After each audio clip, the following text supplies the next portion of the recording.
I do want to help people. I want people to have health care. I want people to feel safe. I want people to pay into a system that's going to return the favor, you know, if and when they need it. Most people end up needing medical care.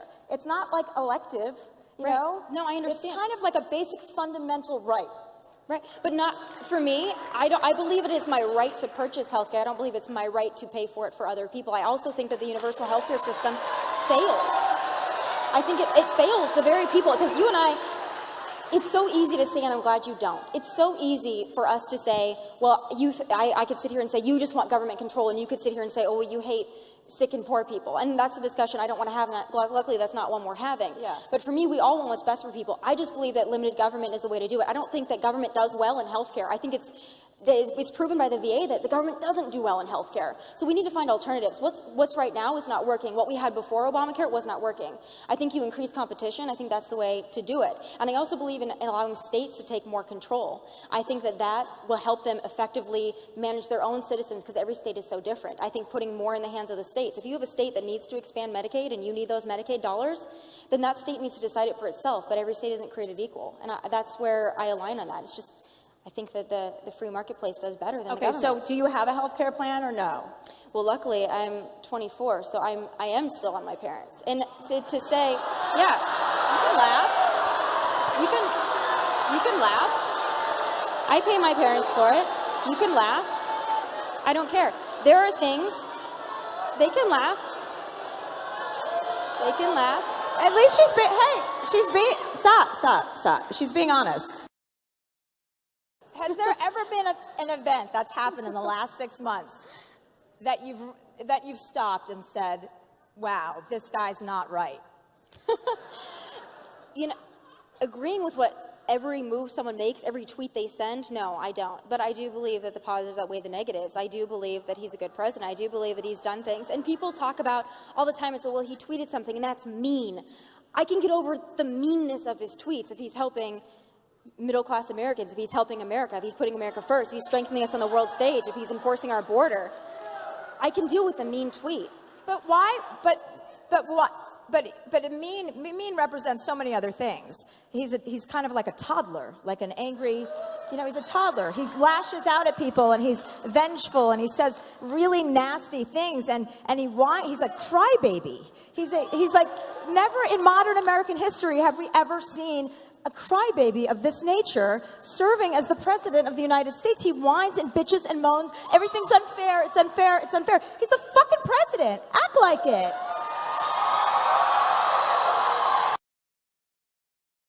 So where are you with the trans thing? You're not into trans?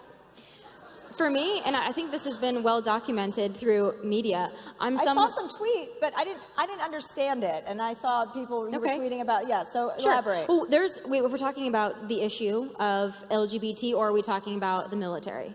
Let's start with the military. Okay. Oh no, start with the military. Okay, we'll start with the military. So for me, reinstating the ban on transgenders in the military, I think was a very positive step. I do. And you can do it, and it's not. And they can boo and whatever. I would appreciate it if they wouldn't, because I'm trying to make a point that I think is very important.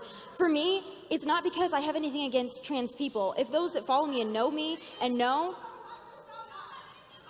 people that follow me and followed my show before, they know. Stop. Just stop. Come on, you guys. We're more mature than this. Go on. When it comes to social issues, I'm libertarian. When it comes to social issues, as been well documented, I don't care what the hell you do. I don't want to pay for it. That's why I align on those things. I am not anti-gay. I'm not anti-same-sex marriage. I am not anti most of the social issues. I'm not sitting here as someone, I don't take issue with those things. I don't care if you want to bake a cake, don't bake a cake. I don't give a shit. What I care about is military effectiveness and readiness, and the facts are this. Transgenders in the military, whereas I have acknowledged this time and time again, if you want to serve your country, as I know you said the other night, if you want to serve your country, that is perhaps to me the biggest sacrifice you could make, and a very strong character trait. And anyone that wants to serve their country, I give an enormous amount of respect to those individuals, whether you're trans, whether you're straight, I don't care what you are, I give you respect, and you deserve the utmost. But here's the thing, the military is not about the individual. It's not just about, well, I want to serve, so I should be able to. There are folks that have, severe asthma that are not allowed to serve because of their severe asthma. So when you say transgenders in the military, when they're heavily medicated or they just gone through a surgery, that makes them non-deployable. If you've got a military, I think they're going to be out in the field after they've had an operation. You know, exactly. They're not going to be heavily medicated. Exactly. It's hormone therapy, though. Exactly. That's That's a big why difference they have to between stay home. being on hormone therapy is a lot different than being like hopped up on pills, like Vicodin or something. I know, but they are not allowed to operate if they are medicated. So that means that they cannot deploy. That's exactly what I'm saying. It's not the fact that For a period of time. For a period of time. But there are plenty of military people that you can readiness. apply that to with injuries. I mean, it costs. Okay. You can apply that to anybody that they have a window after having, and not all of them are having surgical procedures. Some of them are, some of them aren't. And when they're having the surgical procedures, you know, they're not scheduling it around the time that they're deployed. They're taking care of that, and then they're coming out there. Nobody's saying, hey, I want time off while we're in the middle of a war because I want my penis. No one's doing that. Well, I mean, that's unreasonable. No one. I agree with you. It is unreasonable, but it happens. Here's the problem. When this. Did it happen? When? Who? Chelsea Manning.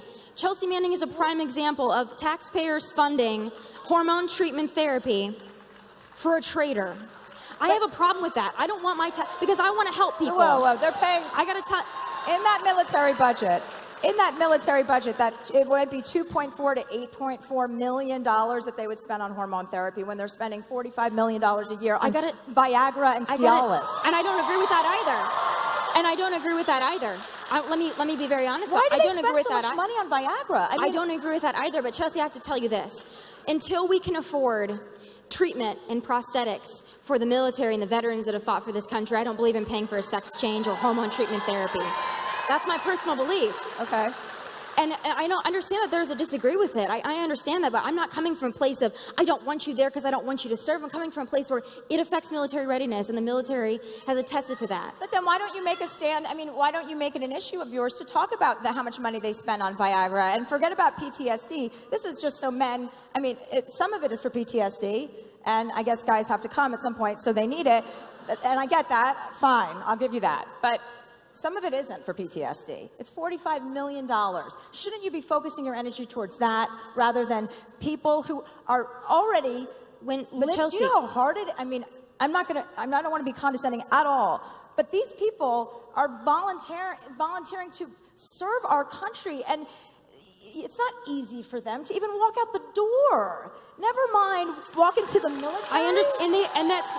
I'm not taking away from their bravery. I'm not taking away from their courage, their bravery, or their character whatsoever. What I'm saying is the reason that I'm talking about this is because when a general comes, or those that are on the battlefield, they come and say, this is a real problem with someone that's on Viagra, not being able to serve, not being able to deploy, then that's an issue that's going to take precedence for me. But when it comes to effectiveness on the battlefield, I don't believe that the military is a place for a social experiment. I don't believe it's the place for feelings in the individual. But here's the thing. I don't think it's a social experiment because the trans community, they're not going away. It's only going to get bigger. This is 2017. They're not going anywhere. Gay people are not going anywhere. Soon they're going to probably take over. 1% of people. That's what it was built on. That's how they started their plan. That was the very first tenet of their plan. Tax cuts for the rich. How is that in the best interest of American people? I think open-ended entitlement that is Medicaid is not in the best interest, and even those that are on Medicaid is not, people that are on Medicaid, it's better than nothing, but Medicaid is failing in many of the states of the very people that it's intended to serve, and it's because he could do that would be too much. First of all, my loyalty doesn't lie with Donald Trump. My loyalty lies to an America First agenda. I wasn't always a Trump supporter. I was actually a Marco Rubio supporter. That's almost worse, though. I mean, he's kind of. He's just like a. You know, it's like a non-man. He's a what? Like a non-man. How did we go, Chelsea? How did we go from talking about the feelings of transgenders to you saying Marco Rubio is a non-man? We should see. You calling him a non-man, questioning his gender? I'm not thinking feelings. I'm not talking about feelings. I'm saying I don't find it to be masculine. But I thought gender was just a social construct. No, don't try to make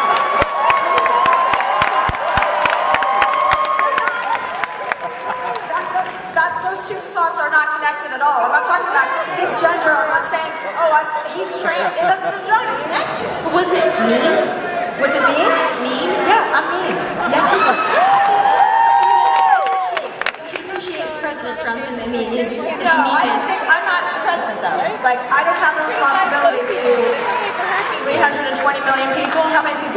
country? 320 million? Something like that. It's a lot. You know what? I think that, like, when you say something about, you know, when you bring up Marco Rubio, you supported Marco Rubio, and then how did he fell out, and then is that how you started supporting Trump, or did they approach you? Like, do you have a relationship with Donald Trump? I do not. Have you ever met him in person? I've met him in person. But for me, it's not about Donald Trump. It's about the agenda. It's about America first. What spoke to me and millions of other Americans was a strong border, was making the military a capable fighting force. Once again, that's empowered. Ryan's Priebus, it's never about America. It's always about Donald Trump. But I'm not Reince Priebus. I believe that it is about America. I do. And for me, if Donald Trump were to not stand up for those things that I believe and I hold so dearly, if he were not a hardliner on immigration, on national security, on limited government, on repealing and replacing Obamacare, yeah, I will say something. But none of that stuff has, aside from a little with immigration, has really started to take effect. So the issues that you stand behind and espouse, he hasn't proven to deliver on. So when is he going to do it?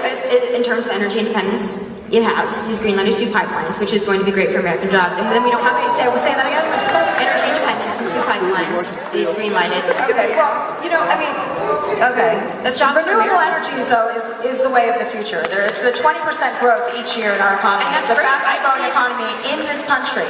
And he's worried about coal jobs, which tap out at 80,000 But how come jobs. There are 80,000 total jobs in the entire country. That's it. But Chelsea, how come those people, when we're discussing what jobs and what people matter, how come a coal miner and their job and their livelihood and their ability to support their family, how come they're seen as less than or they're not seen as less than, but times are changing. We're moving on. It's manual labor. They can install solar energy panels. They can retrain. They can get a new skill set. The world changes.